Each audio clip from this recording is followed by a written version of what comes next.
Hello, students. Sorry about the voice. I will not be there tomorrow, and you may know why. But I did definitely want to tell you guys about predicting formulas so you know what you're doing tomorrow. So, you may have already figured out that elements aren't just happy with the number. They will gain or share or lose electrons in order to have a full valence shell. They all want to be like the noble gases. They see that nobility, they think, oh, neat, I want to be like that. I want to be stable. And so they're going to do something with their electrons in order to get to that stability. Well, sometimes it's not straightforward. Sometimes it's not one atom giving it its electrons to one other atom. Sometimes there's two chlorides involved. Sometimes there's two sodiums involved. So I want to help you predict exactly how the formulas are going to look. So I want to remind you briefly and quickly that the typical ions that are formed by different groups. If you look at group 1, note that it's 1 plus. Group 2, it's 2 plus. Group 13 is 3 plus. Group 14 can either be 4 minus or 0. And group 15 is 3 minus, 16 is 2 minus, 17 is 1 minus, and 18 is a 0 because it is not going to form ions. These are very happy, they're very unreactive.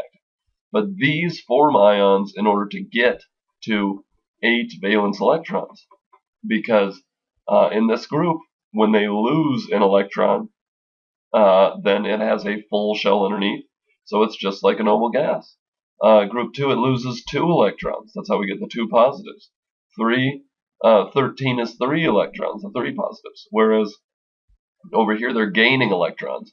A nitrogen family wants to gain 3, oxygen family wants to gain 2, and the halogens want to gain 1 to get that 1 minus charge. So that's a review of the charges. Now let's talk about the LCM. LCM stands for least common multiple.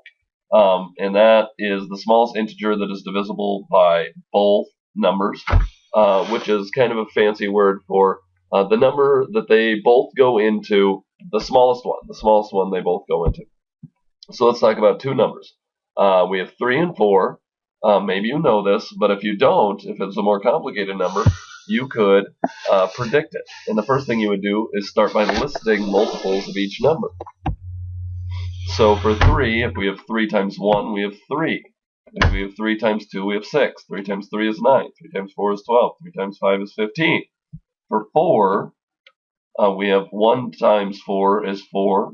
4 times 2 is 8. 4 times 3 is 12. 4 times 4 is 16. 4 times 5 is 20. So you can look in this number here for the least common multiple, and you can see that it is 12. So that's what we'll be looking for later, except for we'll be using charges in order to figure out what our least common multiple is, and that'll help us do some predictions. So let's do an example. Sodium oxide. Remember, sodium, our model, it's group 1. Oxide is oxygen family. It is group 16. And remember, it's oxide because you drop the -in and you just add "ide" when it becomes an ion. So the charge of sodium is 1 plus because it's got that 1 valence electron that it loses, and then oxide is 2 minus because it wants to gain 2 electrons from its 6. So we start by listing the multiples here. These are easy. 1 times 1 is 1, 1 times 2 is 2, 1 times 3 is 3, so on and so forth. And then oxide, we need to list those multiples, and you could ignore the charge for now. We have 1 times 2 is 2, 2 times 2 is 4, 2 times 3 is 6, and we can already see our least common multiple again from these numbers.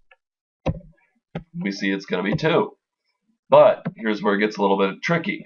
We have to remember how we got to this 2, because that's going to be how many atoms are required for the formula. So sodium is 1 times 2 to get this 2. So there's going to be 2 atoms, which we can see from right here. And oxide, you only need 1 of them to get to the 2. So we have O times 1, or we can just list it as O. So sodium oxide, something commonly in glass, is Na2O. You don't need the 1.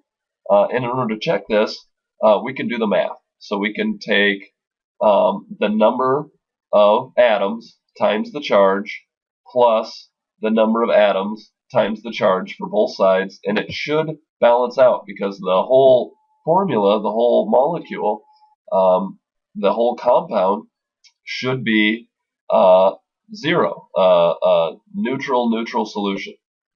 So we see 2 times plus 1 is 2, plus 1 times minus 2 is 2, and we get 0. We know that Na2O is the sodium oxide formula. Let's go over another example. And this one will be fast. Potassium chloride. Potassium, remember, is group 1 still. It's 1 plus. Chloride, we're now in the halogens.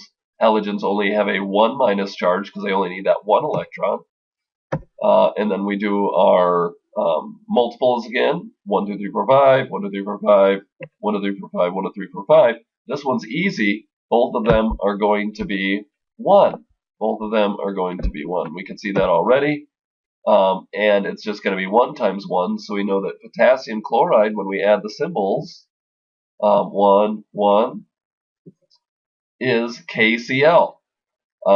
It is just 1 K and 1 Cl, that is potassium chloride. Let's do the math real quick. 1 times 1, or 1 atom times 1 charge is 1, and 1 atom times 1 minus charge is minus 1, and we get 0. It's neutral. It's good to go. Last quick example that's a little more complicated. Beryllium. We're now in our alkaline earth metals. We've got 2 valence electrons, and that means our charge is going to be plus 2. Nitride, nitrogen family, group 15, it only has 5 valence electrons. It wants 3 more, so it's going to have a minus 3. So let's do our multiples. This is actually going to be worthwhile. So let's list them out. 2 times 1 is 2, 2 times 2 is 4, 2 times 3 is 6, 2 times 4 is 8, 2 times 5 is 10. Let's do it for nitride. 1 times 3 is 3, 2 times 3 is 6, 3 times 3 is 9, 3 times 4 is 12, 3 times 5 is 15. Let's find our least common multiple. It's not 2, it's not 4, it is 6. So, now we have to think, how do we get that 6? For beryllium, we need 3 atoms in order to get that 6. And that's because we had to multiply 3 times in order to get that least common multiple. So we know we have 3 beryllium ions. And for nitrogen, we needed 2 of those to get that 6. So we need 2 atoms of nitride. Remember, nitride, it's not nitrogen. It is the anion of nitrogen. It's nitride. So Be3N2, we see here, that is potassium. This should not say potassium chloride. It should say beryllium nitride, which is actually used in nuclear reactors. So we need to check this now, though. We're going to take 3 times the number of atoms times the charge, 3 times plus 2, and we have the number of atoms times the charge, 2 times negative 3, we get 0. 6 plus minus 6 equals 0. We know we have neutral. We know we have beryllium nitride, despite what it's saying right here. I apologize again. Sick brain isn't working super well. So I hope that's helpful. Send me any emails if you guys are confused. Bring questions to class, and I would be happy to help you. Good luck.